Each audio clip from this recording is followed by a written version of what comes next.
I don't know if you or anybody you know plays this. I play this game all the time on my phone. I'm obsessed with the crossover grid, or a thing called the Immaculate Grid. Mm-hmm. Have you heard about? I don't know if you've heard of this. Have you? No. So what it is basically, so with the NBA version, we'll have a tic-tac-toe kind of grid with teams on one parallel, teams on the other, and where they cross, you have to put in a player who played for both organizations. Okay. So you are like a go-to. Yes. Because I'll probably win that one. Yeah, like if you pull out the Immaculate Grid right now, Kevin Ollie is probably an answer to half the grid. Yeah. That is true. You've 11 franchises? Yeah, 11. Some say 12 because of Seattle and Oklahoma City. So, and that's over a period of 13 years. 13 years. Yeah, it was 5 teams my first 2 years, because once you sign a 10-day contract and they don't keep you after the two 10-day contracts, is considered a team. So, going back down to the CBA, Continental Basketball Association, as it was called then, it was just, it was a fight, and that became my friend, and that became the reason why I'm here today.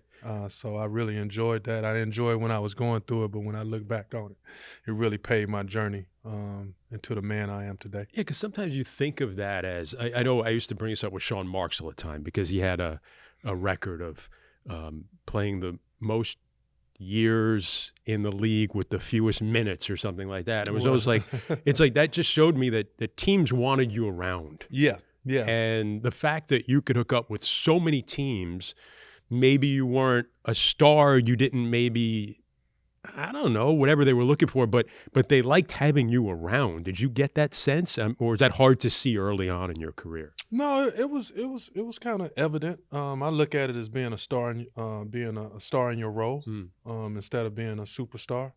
And I always thought about, me, like, am I getting to the Hall of Fame? No, but I always use HOF as my Hall of Fame, and that's hope, optimism, and faith. So that kind of kept me going through my 12, 13 years, through the ups and downs, where people kind of perceive where, it was a downtime, but, at the end of the day, that made me who I am. Remember getting cut on Christmas Eve in Dallas, and then coming back playing in Philadelphia, and then getting snapped by Larry Brown. So imagine if I'd have got to January and then, Eric Snow didn't bust his thumb open, I wouldn't have been in Philadelphia. I just think everything happens for a reason, and I thank God for putting me in those situations where I was able to just succeed and just fight through. And through that adversity, it just made me strong, because life will throw you some weights, but it's like up to you. Can you lift them? And I just always had the mindset I'm going to lift them. Just coming from my background, coming from Los Angeles, going all the way across the country to Connecticut, everybody thought I'd be back in like 2 weeks. I just always wanted to do something different. I kind of like a radical mindset. I never wanted to be comfortable. So I think in that, it made me a viable commodity to a lot of teams, and just trying to be that type of player that players can look at, be example on the court, but then also be example off the court. And I think I found my niche doing that. But at the same time, Chris, I want to compete now. I was going to make me some minutes somewhere. Even my 13th year in the league, I was going to play some minutes. So, I just never came in as like just a guy that was just going to be on the bench. No, and there's so many things I want to get into, because you mentioned Larry Brown, and I know you've played for so many great coaches. You've had an incredible amount of teammates.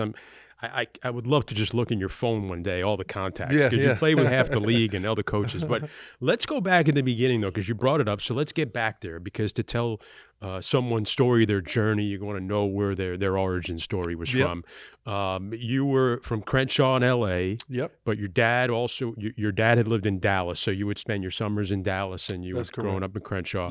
A dichotomy, a diverse sort of area there. Between Dallas is sort of, you can mow lawns and things like that. And Crenshaw is a little bit of a difference. How did that kind of shape the kind of person you were? It was everything.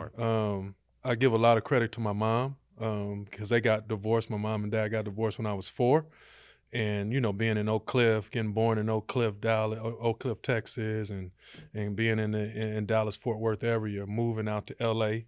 My mom could easily have been like, okay, my relationship with your dad is this, and I'm going to put that on you, and you don't need to see him because whatever was going on. I don't even want to get in that, but I don't know. But I was she just realized a young boy. it's important Yeah, for it's you to have a important for father you in to your have life. your Yeah. father in your life.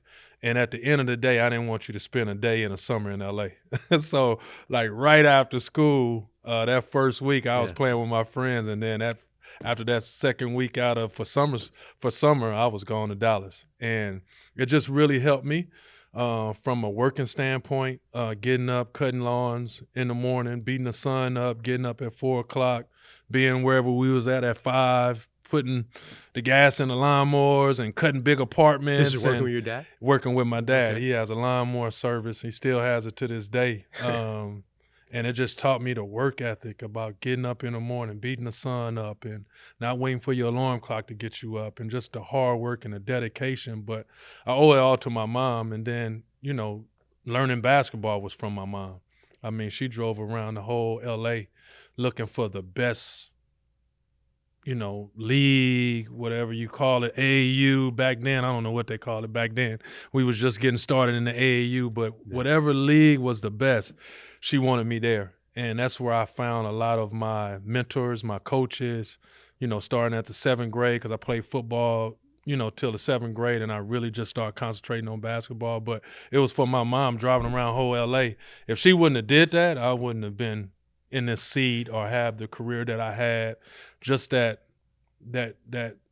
just that pour of love, and like, you're gonna do this, and I'm gonna put you in a situation, and then you're gonna have to make a table out of this tree that I planted. So, and that was just a great thing that she did, and I just really respect her to this day. Rest her soul. She's been dead she's been transitioned to heaven for 2 years now, but she's a big part of my life. And there's your mom, Dorothy, who was she a minister? Yeah, she was ordained minister, assistant pastor at our church. So, yeah, we was in church all Sunday.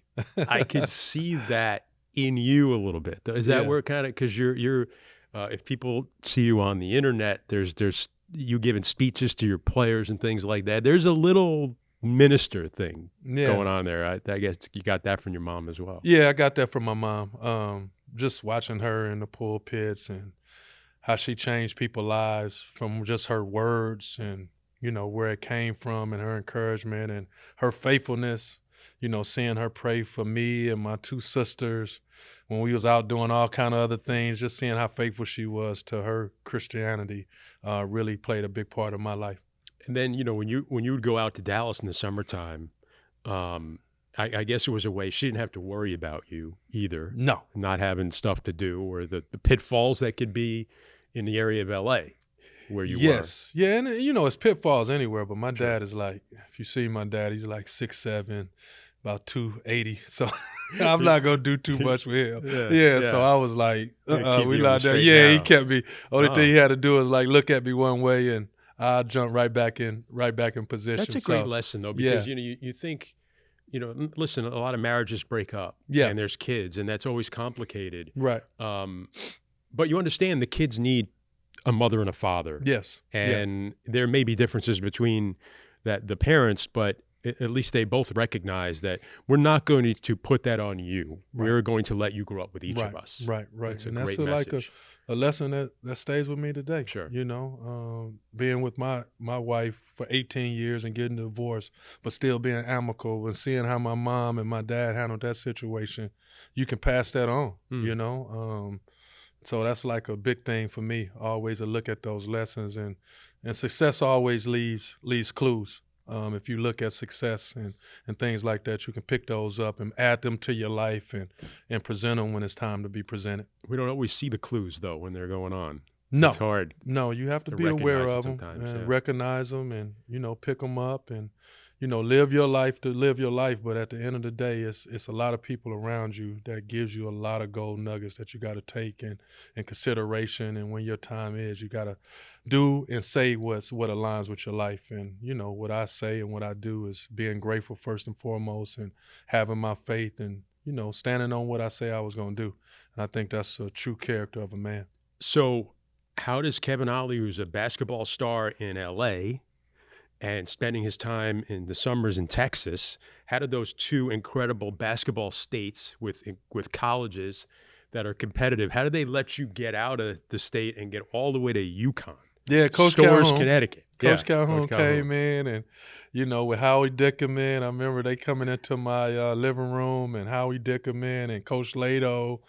They just, it was something about them, man. It was something about them, what I felt in their spirit. I knew they was going to take care of me more, not just as a basketball player, but as a man. And it was something that was surreal. I went down to Connecticut. I think they tricked me. They definitely tricked me.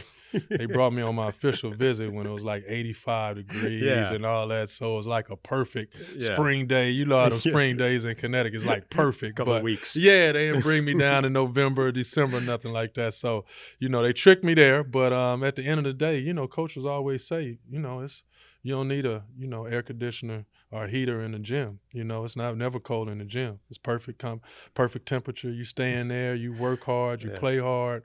You're going to get an opportunity here. And that's the only thing I wanted to do is get an opportunity.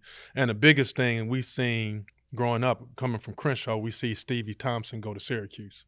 So back then it was Big Monday. Yeah, it was a heyday. And just, every Monday, you out of school, you make sure you get your homework done, and you're watching Big Mondays. You got a double hitter. And it's watching the Georgetowns, watching, the Connecticut was on the rise, but watching the Villanovas and, the Syracuse battle and the Seton Halls and the St. John's. Just seeing those battles, that was everything for us. Yeah. And I was like, if Stevie can do it, he can go to Syracuse. Why not me? And that on the West Coast, too. You were seeing that on the West Coast, right? Seeing it on the West Coast, because I'm a New York kid, and I used to love that, too. I look forward to Big Monday, and Mike Gorman and Bill Raftery doing the games. The games, exactly. But they were probably on it, 4 o'clock in the afternoon out in L.A. Interesting, because the Big East was king there, but UConn wasn't what it was. No. At that time. No. You were one of the guys that sort of changed things. You started the ball in motion there with Jim Calhoun. And what was the group there with you? How did UConn? Me, Ray Allen, Donyell Marshall came in with me. Donnie Marshall came with me. Ray Allen came in after our sophomore year, and we just had Travis Knight, Daron Sheffer. I can keep going down the list. Yeah. What was the furthest Brian you guys Ford. got? We got to the Elite Eight. Right? Or Elite Eight, They set us up. We played UCLA in Oakland Coliseum, so it was like a home game for them. But it was good. It was good. I think the game was like 98-102. That was like, there's no college games like that. We had so much talent on the team. And you're playing that UCLA, was Charles right? O'Bannon, Your Ed LA O'Bannon, team. Tyus Etney. It still hurts me to today because they should not have been there. Tyus Etney did that coast to coast against Missouri, I think. So they should have not been there. I think we'd have won the national championship if they'd have got beat. Not that you still don't think about it. I still don't think about it. I won a national championship, so it made up for it. What are the great players you played against in high school in L.A.? Did you run into Jacques Vaughn at all in L.A.? Yes. Okay. We beat Jacques now. It's 10th grade. He was a 10th grade year. Yeah, he was 10th grade and I was a senior. Okay. So back then we didn't start in the 9th grade. We started in the 10th grade. So Jacques was a superstar, all the way up. And, I think I played Jacques. I think it was 10th grade year. We played against each other, Crenshaw against John Muir.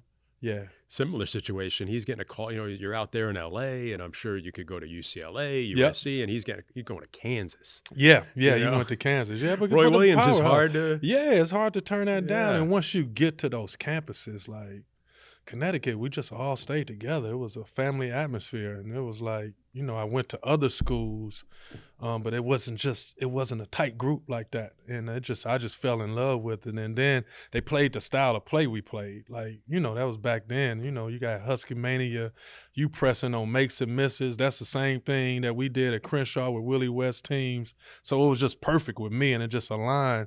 And then I just wanted to be free. I wanted to wear red sometimes. Back then we could just wear blue.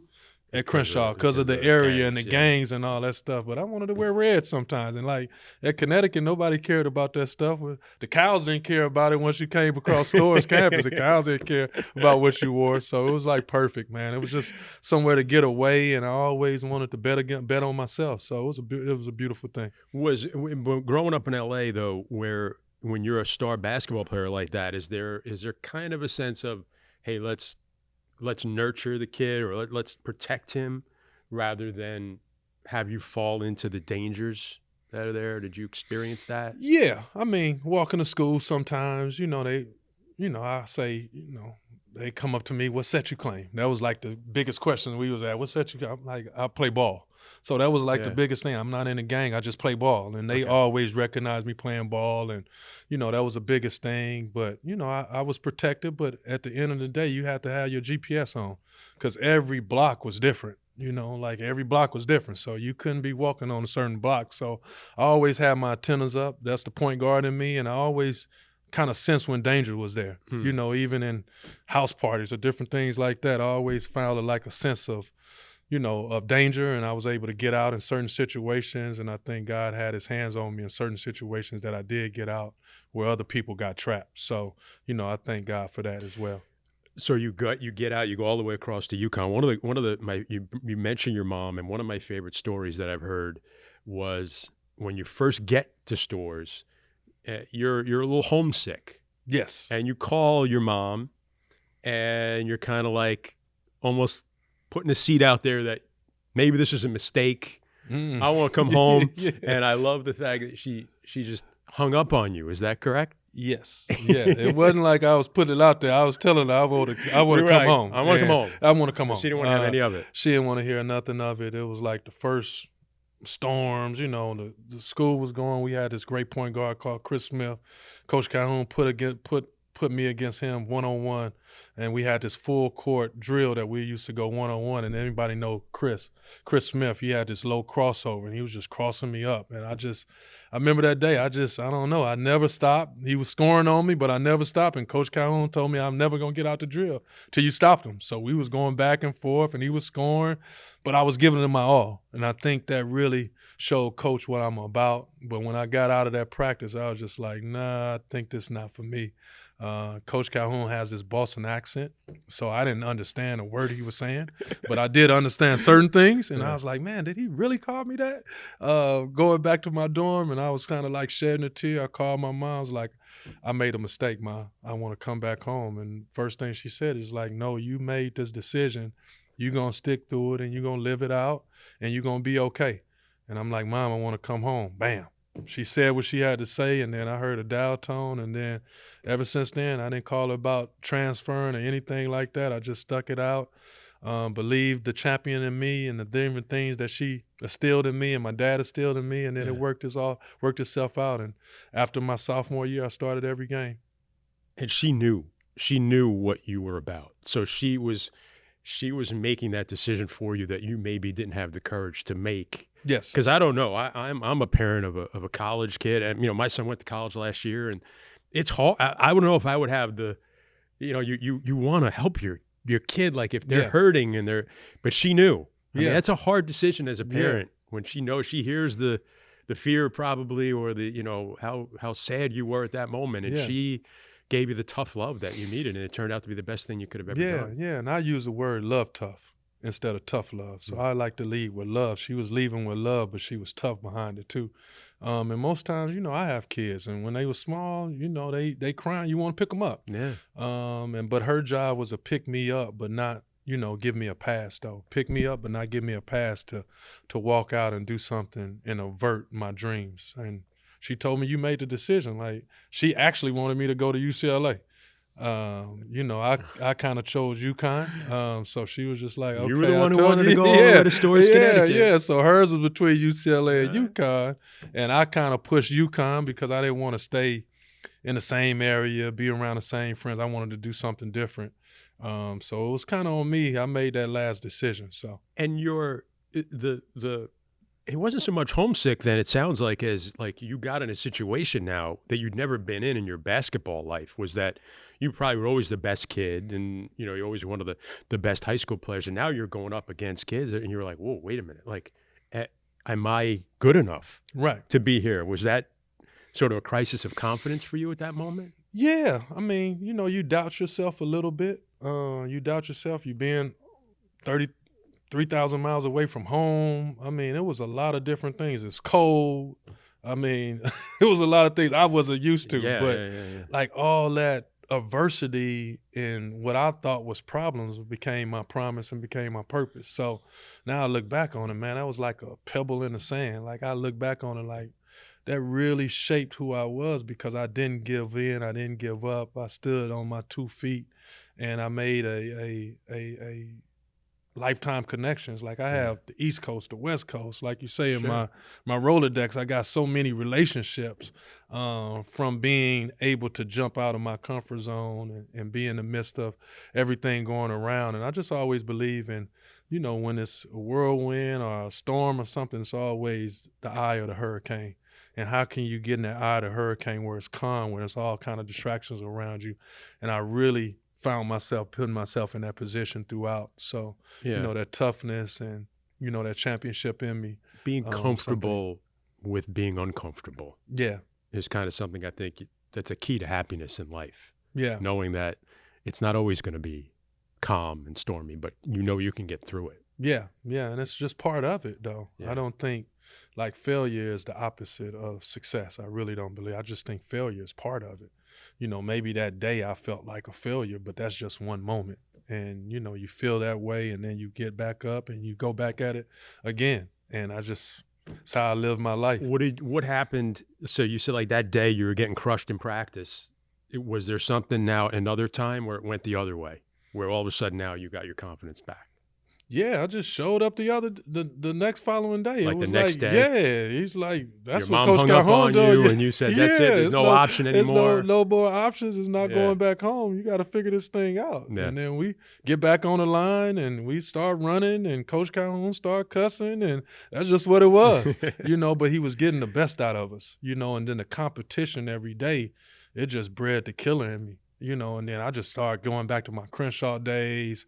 My conditioning was like one of the best on the team. So, sooner or later, those guys was going to get tired. And I just was able to outwill them. And, Coach brought in point guards every year. Every year I was there, he pointed in another point guard. Yeah. But I was just like, at the end of the day, they're going to play beside me. I'm not going nowhere.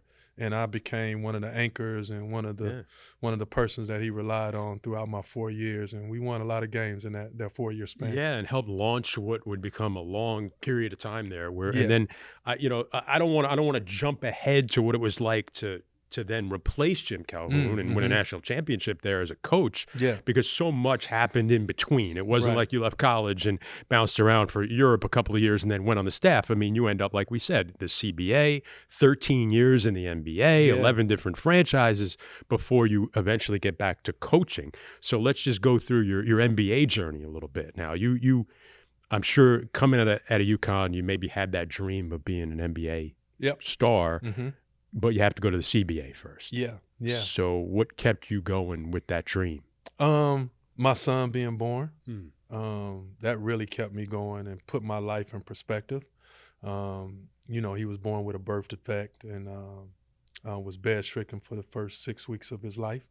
And I just found myself in a room outside of the hospital and just was like, God, if you give him breath, I'm going to change my life and I'm going to work towards you and, you're going to give me the strength to get through this. And, to this day, I tell him all the time, like if it wasn't for you and what you went through and the strength you showed me, I wouldn't be here today as well. So all these little things in my life gave me, a clear vision on what I need to do or put my life in perspective.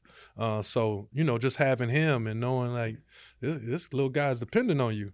You got to keep the lights on. You got to keep, a roof over their heads. So, me, my wife Stephanie, my ex-wife Stephanie, we just band together and, she supported me. She took care of home. I was out there working, for the Connecticut Pride. I was drafted in the first round there. Didn't get drafted in the NBA. What helped me, that was still in Connecticut. So we played our games in the Civic Center, which was called the Civic Center then. So it was kind of familiar with me. Yeah. So just being in Connecticut, having all the connections and the relationships I had made it kind of the transition easier to me, and playing 2 years straight in the CBA. And back then, a lot of guards wasn't going overseas. We had Ramil Robertson, Tate George, we had Chris Childs, we had John. Like, we had some guards there. Like, we was playing. You was playing against some elite guards every day. So that allowed me to play with the great competition. And I think the biggest thing for me was not comparing myself. I think the first 2 years I see somebody get called up and be like, "Wow, that's not me." I just ran circles around this guy. Why him, not me? Yeah. And once I decided not to do that, Chris, I had my worst game ever. I think I was 1 for 13. 1 for 13. And I was like, "Man, Kevin, you ain't never getting called up." And 3 days later, I got called up.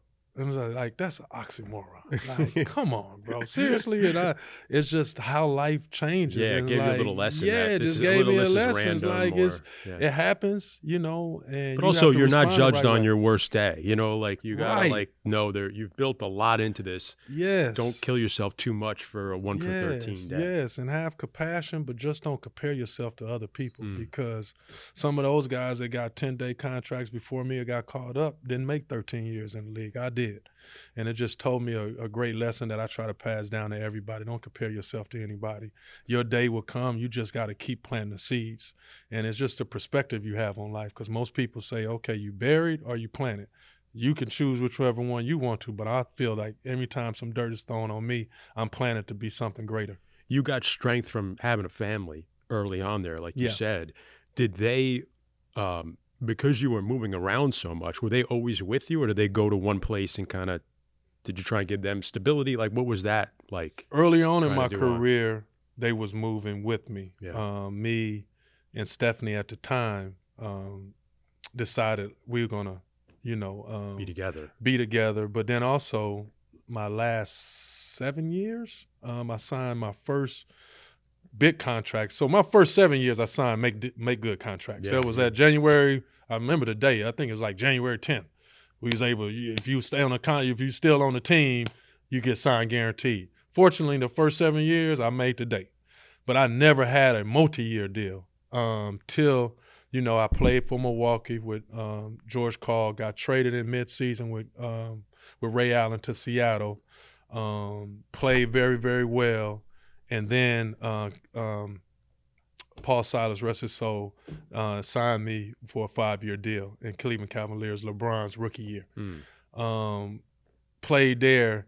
That only lasted a year. That lasted a year. Yeah. Bought my first house. I thought I was set. I had the money was deal. there. The money was there. And then I got traded to Philadelphia, and I was like, all right, I'm done. I'm done. I thought 5-year deal, I have some kind of stability. And then they moved back to Connecticut because they was getting older. Kind of wanted to keep them in the same routine, school like that, friends, curriculum. And then here come God doing oxymoron. This is the first time I stayed with a team for 4 straight years with 76ers. Yeah. But that was back when the Southwest had the little $39. You can go right there. I could go back and forth, so it worked out pretty good. Yeah, that was the end of your career. It was the first time you actually spent consecutive seasons with one team. Yeah, Philadelphia. And then the next 2 years, I think I went to Minnesota for a 1-year deal, and then Oklahoma City for a 1-year deal, and that was it. You had a brief stop with the Nets. I did, yeah. That was 2000-2001 season. So yes. Byron Scott was his first year, I believe, right?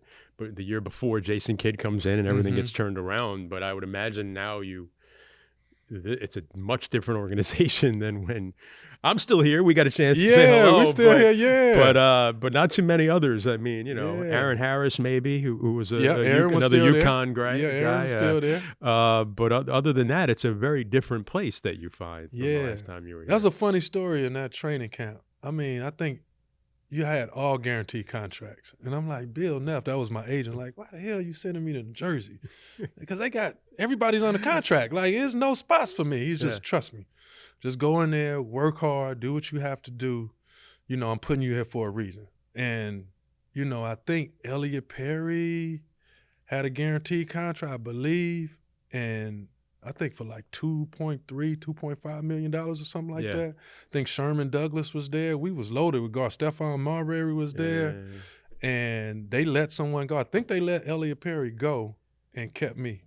And that was just like Rod Thorne had just started. Yeah, at that Rod time. Thorne Byron just started. Scott. Byron Scott. And, you know, it was just all guaranteed contracts. And I just, like, once again, I just put my head down and I just worked out. I just worked and believed in my work ethic. And some way, somehow, I made a team. And that's just been kind of my career. After that, you know, I was just making teams just with the will and the hard work and the desire. And I think my name kind of preceded itself around the league. And you see where the Nets were at that time, out in East Rutherford and playing at Izod Center. And now you come in now. I mean, it's so different. You're in Brooklyn. You know, everybody's different. Yes. But this is the first time that you're coming into an NBA organization as a coach. Yes.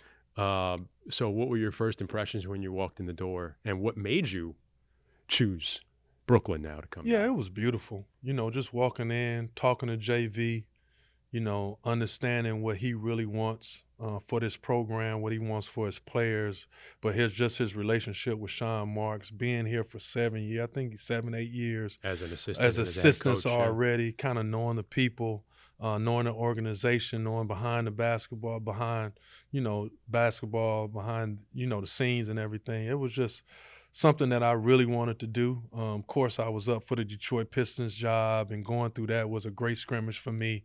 You know, that was awesome. Being the last couple guys, you know, that they was interviewing there. And then, you know, it was just an opportunity for me to come back to the East Coast.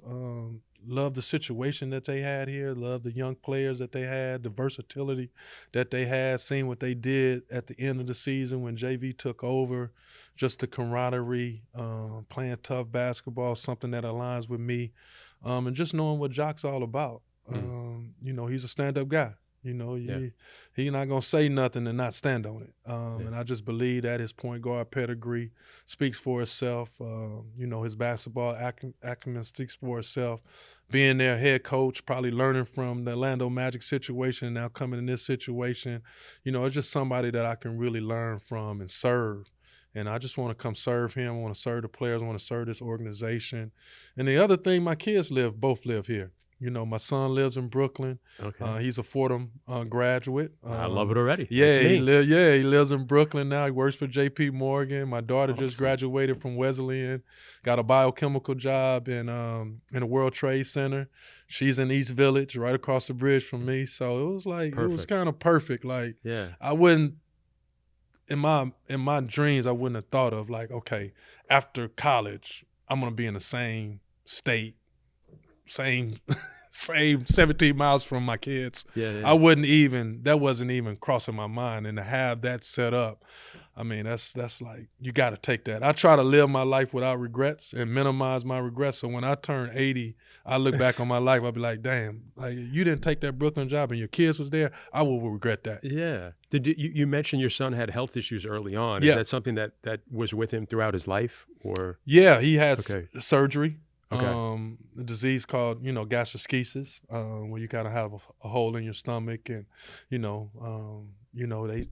sutured it up, put him on a silo. He was bed stricken for six weeks, and now you couldn't even tell. Okay. So it really made me understand, and really gave me some life lessons to teach him. He was like a lot of embarrassed, sometimes going younger where he had to go to the pool, he had to take his shirt off. I was like, you never be embarrassed of that scar, because you made me the man who I am with that scar.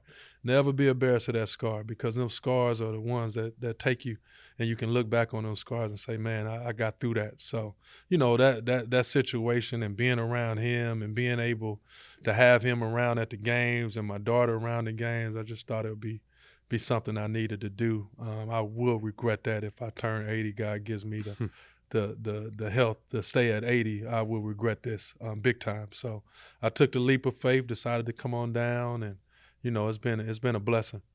There's a Rumi quote that I love. The scars are the place where the light enters you. Yeah. Your career, you talk about serving, coming here and serving others. That was kind of your career as a point guard. You're a playmaker. But also I felt like your whole NBA career was a little bit like you were working toward coaching. Like when I think of your time at Oklahoma City late in your career, your last year, right? You had that group with Harden and Durant and Westbrook. Mm-hmm. Kevin Durant said that you were single-handedly the guy who changed the culture there. Mm. I mean, you were there for a year. Right. Like, did you said, knowing going into a situation what I can bring and what my role is, was that sort of, did you see yourself as a coach? You see yourself as a culture shifter? I mean, how did you, why would he say something like that, do you think? I never came in there like I'm about to shift the culture. I just was being my authentic self, being Kevin Ollie, extending myself, showing compassion to others, trying to empower others. I just never looked at myself as, I think how you aspire and how you great is how do you make the other person beside you feel. And I always wanted to make that person feel like they're the only one in the room or they can do anything. So just giving them those encouraging words, being there for them. We had so much talent, in practice, but, also, how do we, not get caught up in just the talent? How do we outwork the talent each and every day? That's what the one thing I wanted to bring. How do you outlast your talent? Because sometimes we're going to get to a point where talent is just not good enough. It's like the character that you have and not your achievements. It's about the character that you bring each and every day. And I wanted to teach those guys that, how to be a professional, no matter what the ups and downs, winning and losing. No, it's about how do we show up every day and protect what's ours. And players all talk to each other, and you've been around the league for so long at that point. I'm sure it was your reputation of, hey, pick this guy's brain when he comes in, young players. I mean, you're with LeBron when he started. Yeah. That's got to be something that gets around. Who was your vet like early on? Who were the guys that you played with early on that you learned from? Yeah, Derek Harper, AC Green, guys like that was just around and just putting their arms around me, showing me this is how you do it. Charles Oakley in Chicago, playing with him, just seeing his leadership and his toughness.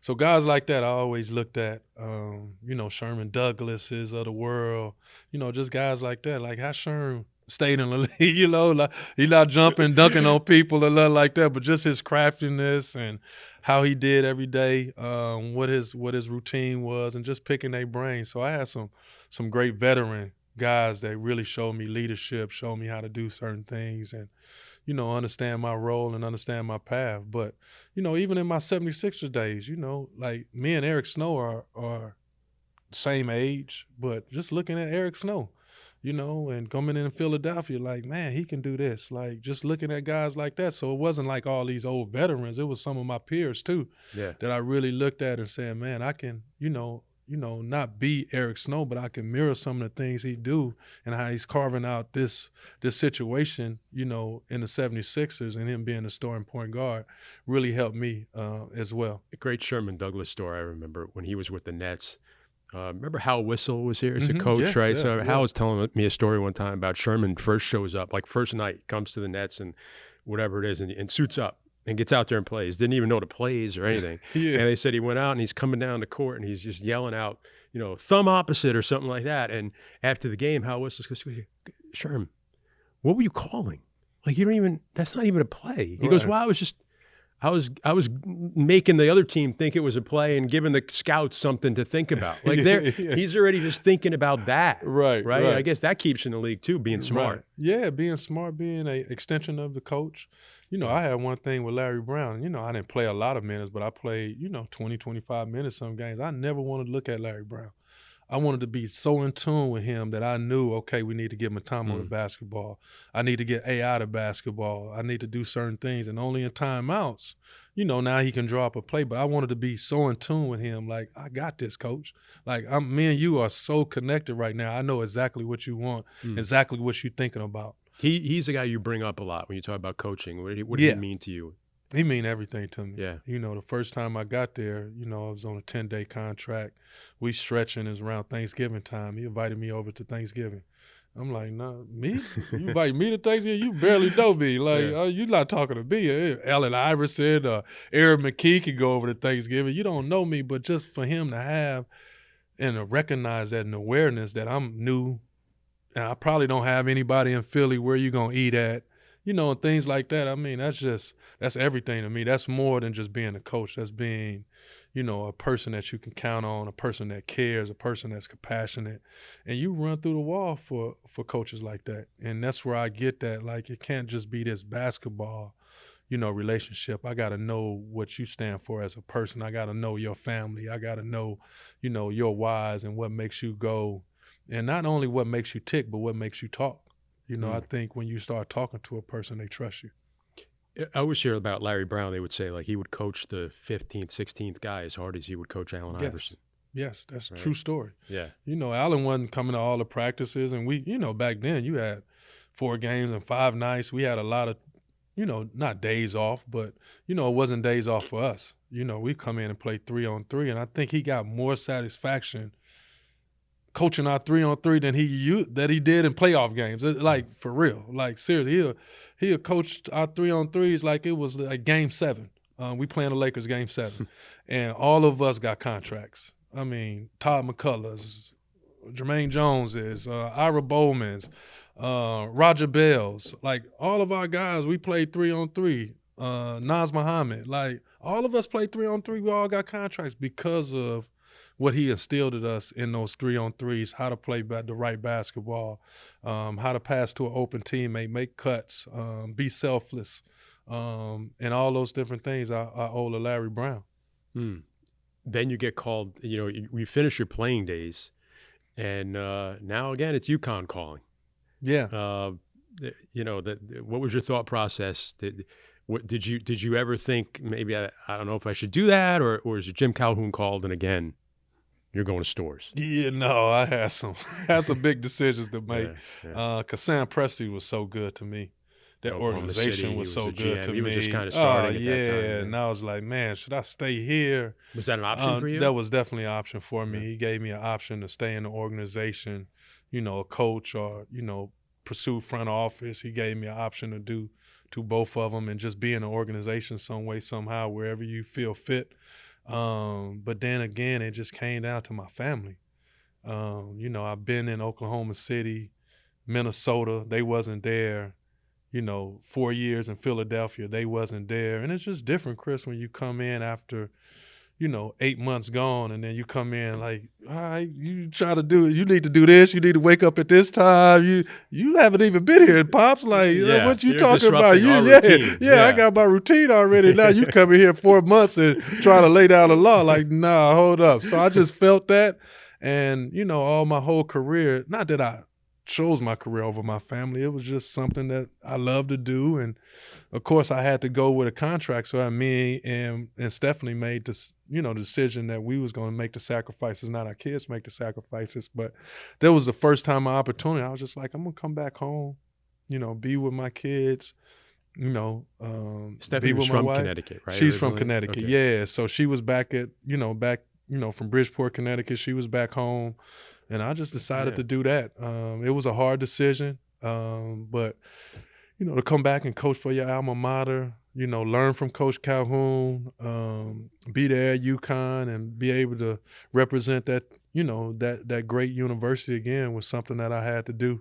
And like I say, I would have regretted it if I didn't do it. And it was some great times in Stores. Yeah, and you're the guy that replaces a legend. Yes. And that can be hard sometimes to do. But you win a national championship. Yeah. But, even before the national championship, we took over a a program that was, Coach Calhoun leaving, the Big East was dismantling. We was on something called APR. It was a academic progress report. We didn't do well in that, so we was banned for the pro season. Recruiting was not good because they was using all these different things that go against us, not being able to be in the, in the NCAA tournament, and people saying we're not going to be in the NCAA tournament for 4 years, and all kind of stuff was going around. So us going to a new league called the AAC that nobody heard of. So it was a lot of different things going around at that time. And, I was just like, okay, let's band together. And like all these situations, where is the eye of the hurricane? How do I calm myself down? How do I understand that this is here for me? This was put in my life to bring the champion out of me. And that's what we did. And, I remember the first day standing up and Coach Calhoun retired, and I stand up in front of the team and, saying my speeches and, that what we going to play for, and we're going to play for the pride of what's on the front of our jersey. And Shabazz just stand up after I said my little speech and saying, I'm going to stand right here with you, Coach. And That's after Shabazz that, Napier. it was it was everything else was history then. Ryan Boatwright got on board. And we made some runs. And that first year, we went 20-10 in the Big East when nobody thought we didn't have nothing to play for because we wasn't going to the tournament. We was a tournament team. That was the last year of the Big East. We could have easily just folded the tent. But, we just didn't believe in that. We didn't believe in folding the tent. We didn't believe in giving in. We believed this was going to propel us for something greater. And it did. The following year, we won a national championship, ironically, in AT&T Stadium in front of 82,000 people. The NBA comes calling at that time, but your family situation, like wanting to give that stability, like they sacrificed for so long, was that part of your wanting to stay in Connecticut? Yes, that was a big part of it. And, to be totally transparent, me and my wife was going through a divorce. So I wanted to be for my kids because I didn't know how they was going to react. And they was a little older, which made it a little better. Because they probably had friends that went through that situation. They could talk to their friends about it, but I just wanted to be there for my family. Cleveland, the Lakers, a lot of teams was knocking at my door, but I wanted to stay loyal to UConn. And after I won a national championship, I just didn't want to leave those guys like a Ryan Boatwright that was coming back for his senior year. What was the biggest thing you took away from Jim Calhoun and that might shape you as a coach? Yeah, perseverance. He's just a tough. He's just tough, man. He got something about him where it just brings the best out of you, and he pushes you and pushes you and pushes you and gets something out of you that you never thought you had in you, and that was one thing that he always told me. He's just gonna push me, and get me past possible. And every day I just always wanted to get past possible, and he pushed me to do that. He gave me opportunities. He was fair. But at the end of the day, he was tough and he was demanding. I like to use the word challenging because when I hear the word challenging, I feel a championship opportunity in that. So I always want to say the word challenging. He was very challenging every day. He didn't let me take any shortcuts. And I think, that's where I got the quote from is like, we're going to take the stairs and not the elevator. He didn't believe in no elevators. We was going to take the stairs and we was going to learn every step in our venture to be successful. So that was one of the greatest things that I learned from Jim. Again, the minister kind of comes out at you at times, and there's been a lot of great, videos people could see online of you giving speeches to your kids, the overtime elite kids or the college students, players that have played for you over the years. And so you get a little bit of that from Jim Calhoun, but your approach might be a little bit different. Yeah, it's a little different. So how do you push the guys? What's your kind of way of pushing a player who maybe, because I think of you and I think you've been through everything that one of these players now on the net roster, let's say, has ever been through. You're going to face guys who maybe have a little crisis of confidence. Mm-hmm. What's your message? How do you get through to those guys now, the modern day player? Yeah, I mean, it goes back. It's simple. It's just spending time with them. You can't go in and, try to push somebody and you don't know them as a person. So just spending time with them, I think a great mentor, you tell me what you want to accomplish, and I'm going to challenge you on that each and every day. How do I know what you want to accomplish if I don't spend time with you and I don't ask you questions to get to know you?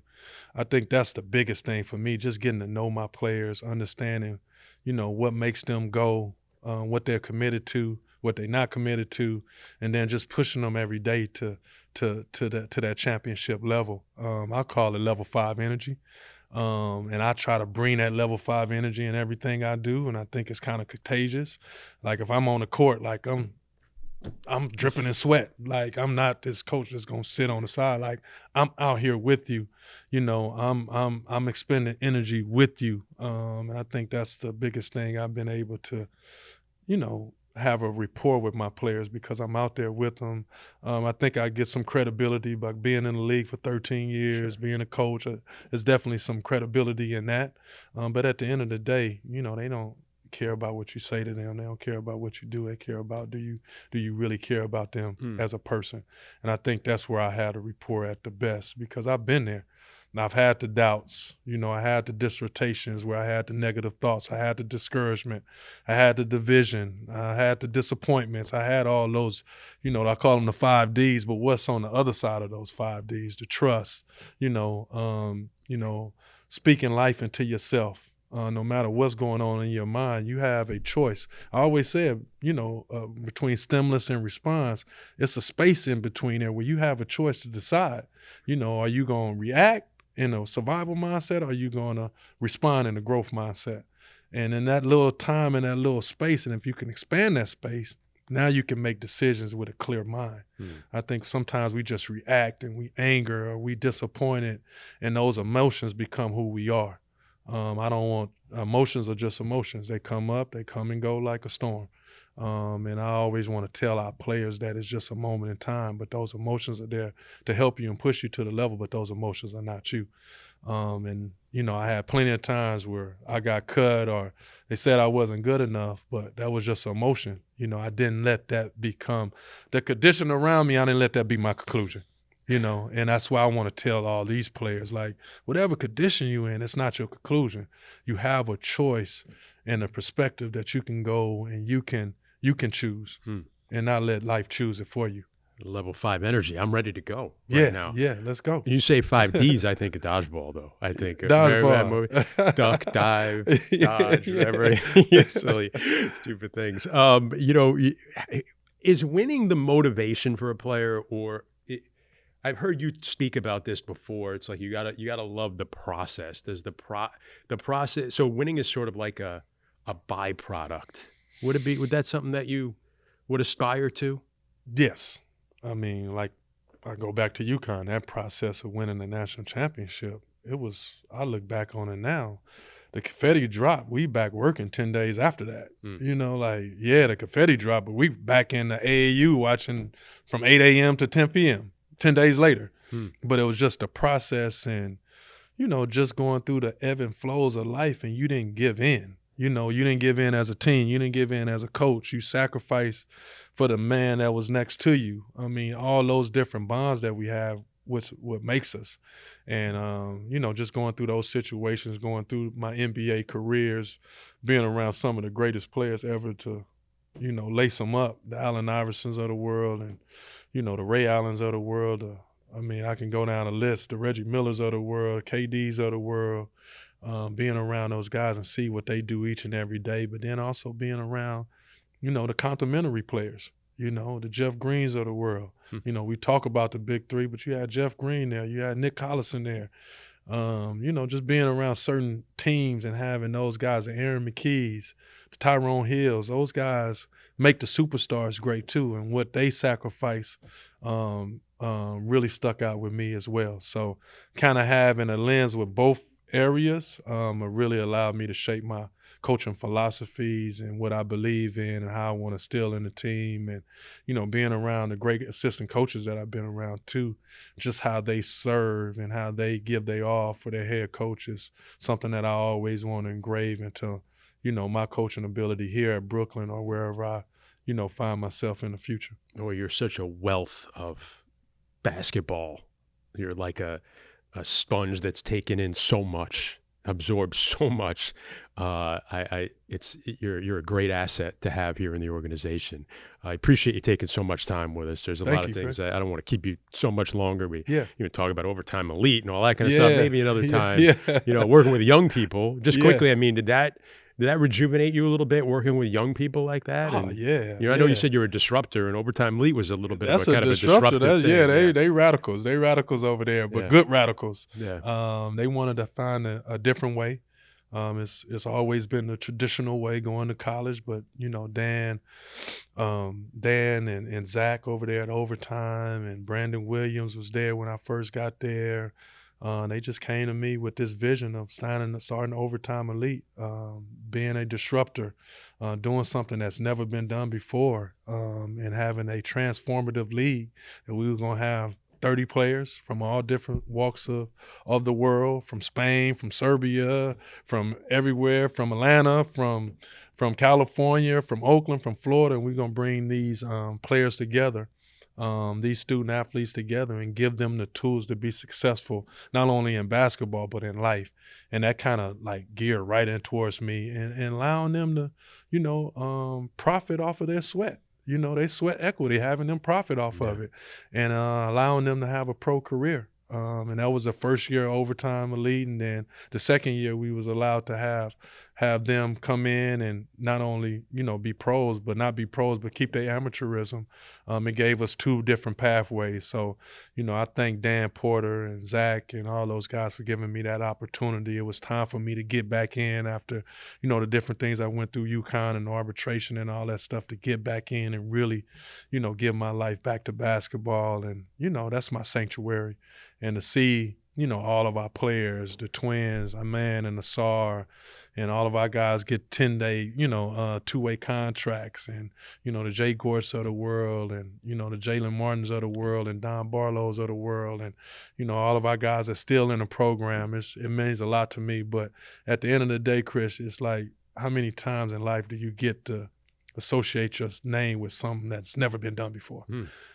Not too many times. I don't know if I'm going to ever get another time like that. So I always talk about minimizing regret. That was another one. So when I turn 80, I'll be like, yeah, that was the reason why you did that one. Just like the decision to go all the way across the country and play at UConn when it hadn't been the UConn we know yet. Yep, that's right. Doing that thing. Finally, before I let you go, so the Oculus outside Barclays Center, this video board that everybody can see, when you come out of the subway, you walk around the town. If you could put your personal mantra, something that the words you live by, something you can throw up there. You've given us a lot that we can choose from here throughout the course of it, but something that kind of encapsulates you. What do you think it might be? Joy now or never. Joy now or never. Yeah, joy is not a destination. Joy lives inside of you. Happiness lives inside of you.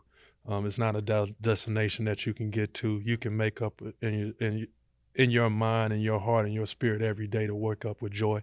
So joy now or never. Love that. Yeah. So great to welcome you back to the Nets. Thanks for being here, Kevin. Thanks for doing this. I appreciate it, Chris. Thank you.